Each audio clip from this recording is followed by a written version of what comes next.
Hi, இந்த வீடியோவில் டிஃபனுக்கு சாப்பாட்டுக்கு எல்லாத்துக்கும் ரொம்ப பொருத்தமாக இருக்க மாதிரி பீர்க்கங்காயை வச்சு ஒரு சாம்பார் எப்படி பண்ணுறதுன்னு பார்க்கலாமா. அதுக்கு ஃபஸ்ட்டு பீர்க்கங்காயை எடுத்து இந்த மாதிரி தோல்லாம் சீவிட்டு நல்லா பொடி பொடியாக கட் பண்ணி வச்சுக்கணும்.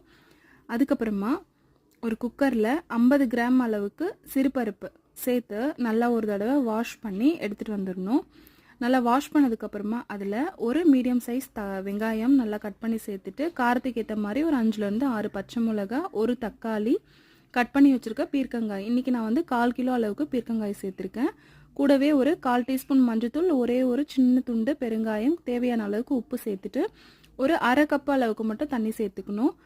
அடுத்ததாக குக்கரில் 2 விசில் வச்சுட்டு ஆஃப் பண்ணிவிட்டு ப்ரெஷர் ரிலீஸ் ஆனதுக்கப்புறமா ஒரு வானலில் எண்ணெய், கடுகு, கருவேப்பிலை, கொஞ்சமாக ஜீரகம் சேர்த்து தாளிச்சிட்டு நம்ம ரெடி பண்ணி வச்சுருக்க பீர்க்கங்காயை அதில் சேர்த்து ஒரு கொதி விட்டு இறக்குனா டேஸ்டியான பீர்க்கங்காய் சாம்பார் ரெடி.